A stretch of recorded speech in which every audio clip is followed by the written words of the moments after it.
자, 이번에는 심화 문제지를 한번 풀어볼게요. 마찬가지로 2단원 지구와 달의 운동이고요.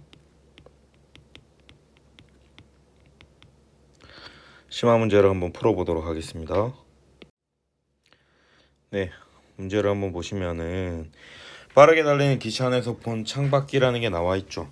남은 어떻게 움직이는 것처럼 보이는지 써봅시다 라고 되어 있는데, 이 문제의 요점은 그거죠.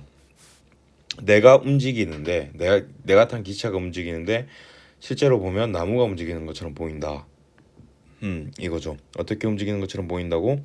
자, 나무나 빌딩 같은 건물들이 뒤로 가는 것처럼 보인다.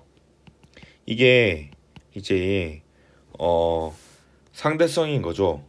2번 나무는 움직이지 않는데 달리는 기차 안에서는 나무가 움직이는 것처럼 보이는 까닭. 왜? 내가 앞으로 가니까. 내가 앞으로 움직이니까. 그래서 자전하는 지구 위의 관측자에게 태양이 움직이는 것처럼 보이는 까닭. 네, 이거 좀 줄여서 적도록 할게요. 자, 태양이 움직이는 것이 아니라 태양은 움직이지 않죠. 왜? 지구가 어디에서?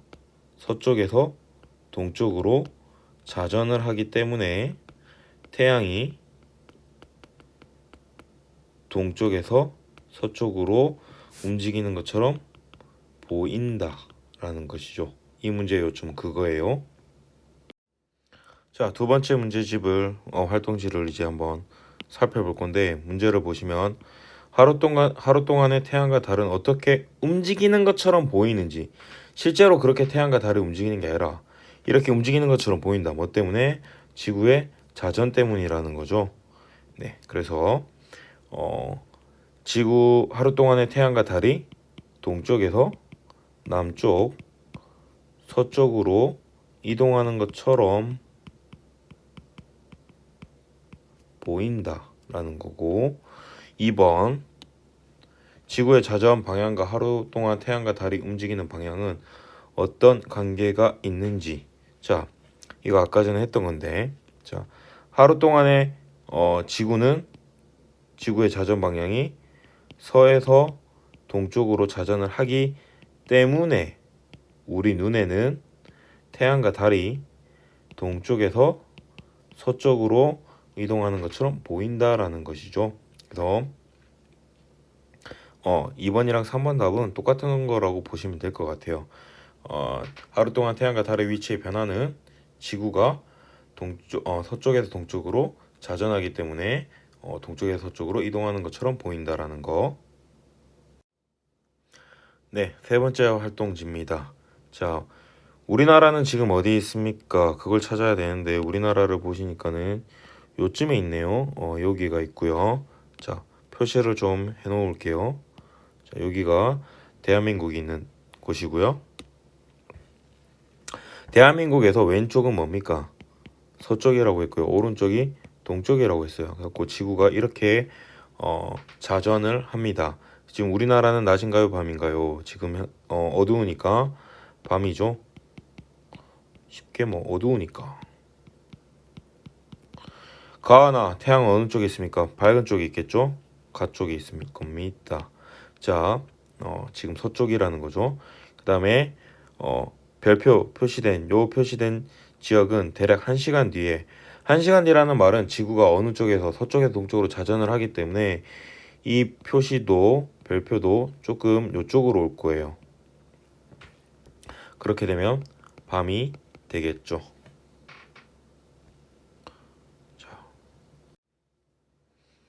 5번 문제 보겠습니다. 아니, 5번 문제가 아니라 네 번째 활동지네요.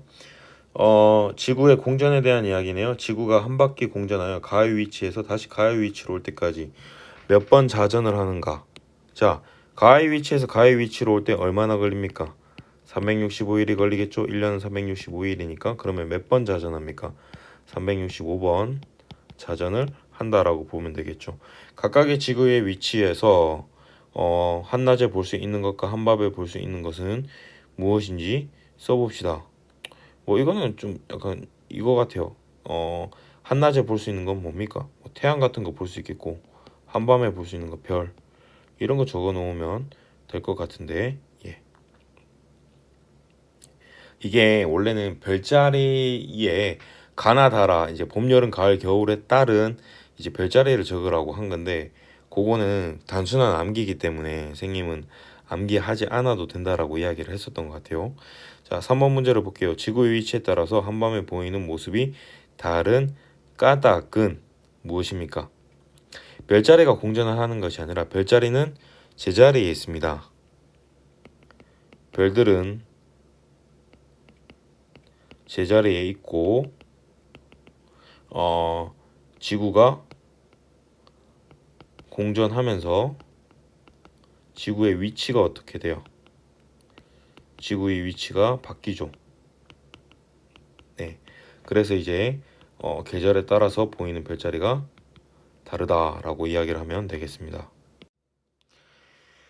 5번째 활동지네요. 자, 1번 문제를 보면 오른쪽 그림 봄철에 볼 수 있는 별자리라고 했는데 이 별자리 중에서 오리온 자리가 봄철의 대표적인 별자리가 될 수 없는 까닭을 써봅시다 라고 되어 있네요. 오리온 자리 같은 경우는 지금 보시면은 정 가운데 있습니까? 약간 서쪽에 있어요. 그죠? 이 말은 이제 봄철이라고 하면 3월, 4월, 5월에 이제 주기적으로 항상 볼 수 있는 별자리여야 되는데 오리온 자리 같은 경우는 좀 이제 양쪽 좀 끝쪽에 있죠. 그럼 이제 계절이 조금만 바뀌더라도 그러니까 날짜 계절이 아니라 이제 며칠 좀 지나고 나면은 오리온 자리를 볼 수가 없어요. 사실 그래서 이제 봄철의 대표적인 별자리가 아니라고 볼 수가 있겠고 2번 같은 경우 나의 위치에서 오리온 자리를 볼 수 없는 까닭. 나의 위치네요. 오리온 자리는 정반대쪽에 있어요. 뭐 때문에요? 태양빛 때문에 볼 수가 없죠. 태양이 너무 밝아가지고 낮에는 별자리를 볼 수가 없으니까.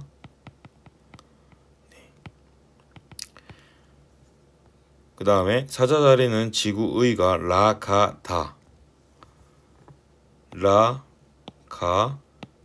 라가다의 위치.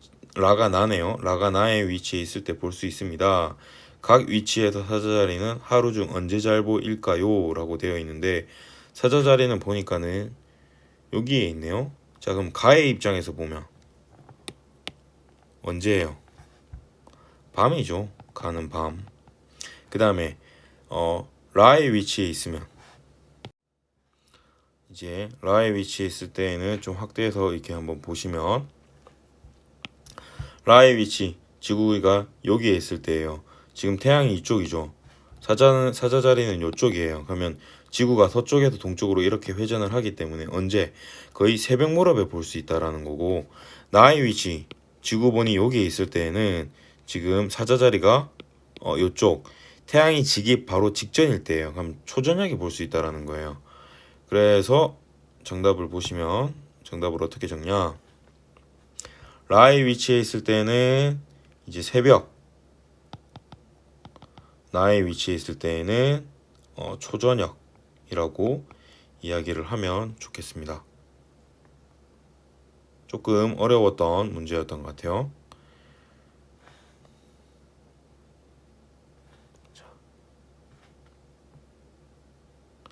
네, 그 다음 활동지입니다. 오늘 달의 모습을 촬영한 사진인데요. 이게 D 모양이잖아요. 그죠? 그럼 이거 뭡니까? 상현달이죠. 상현달은 보통 음력 8일쯤에 나온다라고 이야기를 했어요. 일주일 뒤, 즉 15일이겠죠. 음력. 일주일 뒤의 달의 모양은 뭡니까? 보름달이고 한 달 뒤는 상현달이겠죠. 그다음 똑같은 달. 약 5일 전, 약 3일쯤. 얘 때는 뭡니까? 초승달이었겠죠. 한 달 전에는 당연히 이제 또 상현달이겠죠.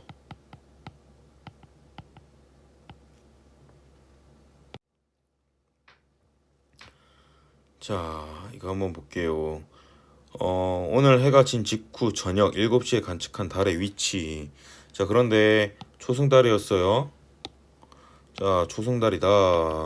그리고 해가 진 직후라고 하면 보통 이제 저녁 7시를 이야기를 하죠. 야, 1번. 자, 5일 뒤 저녁 7시에 관측한 달은 초승달 같은 경우는 음력 3일, 4일쯤에 뜨고요. 5일 뒤라고 하면 음력 한 8일쯤 되겠죠. 그러면 무슨 달이다? 이거 상현달 이야기를 한다. 상현달 같은 경우는 어디에서 볼 수 있어요? 남쪽 하늘에서 볼 수가 있죠. 여기에다가 표시를 하면 될 것 같고 2번 며칠 뒤 같은 시각에 달을 관찰해 보니 동쪽 하늘에서 볼 수 있었대요. 동쪽 하늘에서 볼 수 있는 거는 뭡니까? 보름달이고요.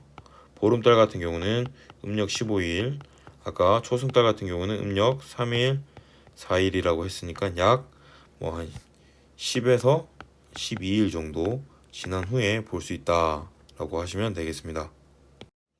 자, 여기까지 심화활동지를 한번 풀어보았는데 선생님이 나눠 드린 이제 내일 이제 나눠주려고 하는데 활동지 있죠.